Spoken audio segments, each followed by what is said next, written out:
तो यहाँ पर हम पैरेलल कनेक्शन की बात करेंगे। पैरेलल का मतलब क्या होता है? आमने सामने, ठीक है। तो यहाँ पर मैं देख लेता हूँ, यहाँ पर ये सर्किट जो दिखा हुआ है हमारा पैरेलल कनेक्शन का है। तो यहाँ पर हम देख सकते हैं कि सभी का स्टार्टिंग पॉइंट और एक एंडिंग पॉइंट किसी एक पॉइंट से जुड़े हों। सभी का स्टार्टिंग पॉइंट, जैसे कि ये स्टार्टिंग पॉइंट कहाँ से जुड़ा हुआ है? ए से जुड़ा हुआ है। सबका एंडिंग पॉइंट किससे जुड़ा हुआ है? बी से। और वो किससे जुड़े हों? बैटरी से जुड़े हों। तो ऐसे कनेक्शन को हम क्या कहते हैं? Parallel connection. तो हमारे घर के अंदर जितने भी कनेक्शंस दिखते हैं हमारे घर के अंदर, जो लाइटें लगे हो, पंखे लगे हो, वो सब किसके कनेक्शन लगे होते हैं? Parallel connection. पैरेलल कनेक्शन का मतलब क्या होता है? इसी एक पॉइंट पर से वो अलग अलग करंट क्या हो जा रहा है? अलग अलग। जैसे कि यहाँ पर क्या था, हम सीरीज में देखा था कि यहाँ पर अगर बल्ब लगाया, यहाँ पर बल्ब लगाया, यहाँ बल्ब लगाया हमने, ठीक है, तीन तीन जगह बल्ब लगाया। तो अगर यहाँ पर से अगर स्विच ऑफ हुआ तो ये पूरी पूरी लाइटें सब एक साथ बंद हो जाएंगी, क्योंकि सब सीरीज में है। पैरेलल के अंदर क्या एडवांटेजेस है? अगर यहाँ पर से अगर एक लाइट अगर बंद हो जाए तो ये दूसरी सब लाइटें क्या होंगी? चालू रहेंगी, क्योंकि ये अकेला पार्ट ही डिस्कनेक्ट हो रहा है, या ये बीच वाला कनेक्ट डिस्कनेक्ट हो रहा है, या तीसरा डिस्कनेक्ट हो रहा है, लेकिन दूसरी सब लाइटें चालू रहती हैं। इसलिए हमारे घर के अंदर अगर एक बल्ब उड़ जाता है तो बाकी सब लाइटें चालू रहती हैं, इसलिए पैरेलल कनेक्शन होता है। अगर सीरीज कनेक्शन हमारे घर के अंदर कर दिया होता तो अगर एक लाइट जाती है तो सब क्या होता है? सब लाइटें चली जाती है। लेकिन अगर मेन स्विच की बात करें, जहाँ फ्यूज़ की बात आती है हमारे मेन सप्लाई के अंदर, तो वो अकेला जो कनेक्शन किया हुआ है वो किस में कनेक्शन किया हुआ है? हमारे वो सीरीज में किया हुआ है, ठीक है। तो यहाँ पर हम देख लेते हैं।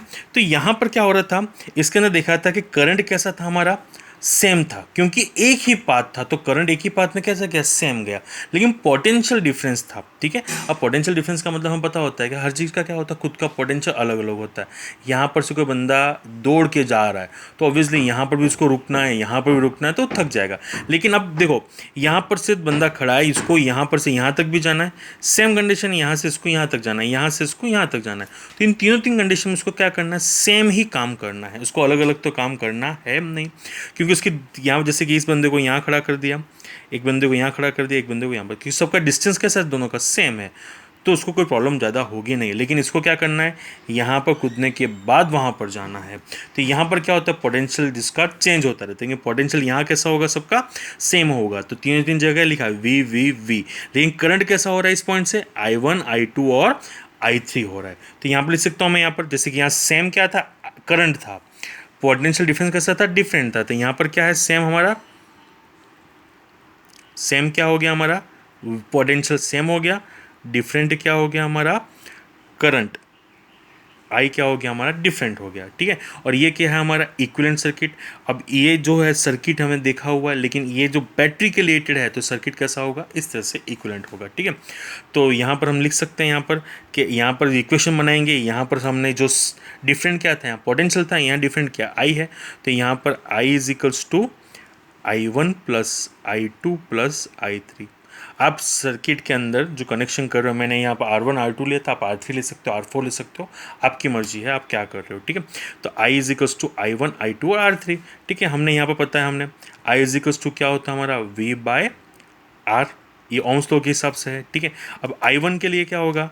I1 is equals to V तो कॉमन है, तो ये R1 के लिए ये क्या हो गया हमारा? R1, ये R2, ये R3। तो I1 is equals to V upon R1, ठीक है। तो यहाँ पर क्या हो गया? V upon R1 plus V open R2 plus V open R3। और I इक्विवेलेंट के लिए क्या होगा यहाँ पर? I इक्विवेलेंट के लिए बता देता हूँ मैं। तो I is equals to V upon R equivalent. तो V ओपन R इक्विवेलेंट। तो यहाँ पर V सबकी जो कॉमन है तो मैं डायरेक्टली लिख सकता हूँ। V को कॉमन निकाल दूँ, यहाँ पर नहीं निकालूँ तो आपको समझ में आ जाएगा। वैसे V कॉमन निकाल दिया तो 1 upon R1 plus 1 upon R2 plus 1 upon R3। तो V से V कैंसिल हो गया, तो R equivalent is equals to क्या लिख सकते हैं यहाँ पर हम? तो 1 upon R equivalent is equals to 1 upon R1 plus 1 upon R2 plus 1 upon R3, ठीक है। अब यही चीज़ों को मैंने आपको फोटो भेज दूंगा नोट्स के, तो आप उसके अंदर से उतार सकते हो। तो यहाँ पर हम R इक्विवेलेंट की क्या इक्वेशन आई सीरीज़ के लिए? R1 प्लस R2, लेकिन पैरेलल के लिए हमारे पास क्या आई? 1 upon R equivalent is equals to 1 upon R1 plus 1 upon R2 plus 1 upon R3, क्योंकि यहाँ पर सेम क्या था, करंट था, यहाँ सेम क्या था, पोटेंशियल डिफरेंस था। तो हमने कुछ नहीं किया, सीरीज और पैरेलल को अच्छी तरह से यहाँ पर हमने समझ लिया अच्छी तरह से, ठीक है। अब नेक्स्ट टॉपिक के अंदर हम इसके लिए क्या करेंगे, न्यूमेरिकल करेंगे। Thank you everyone.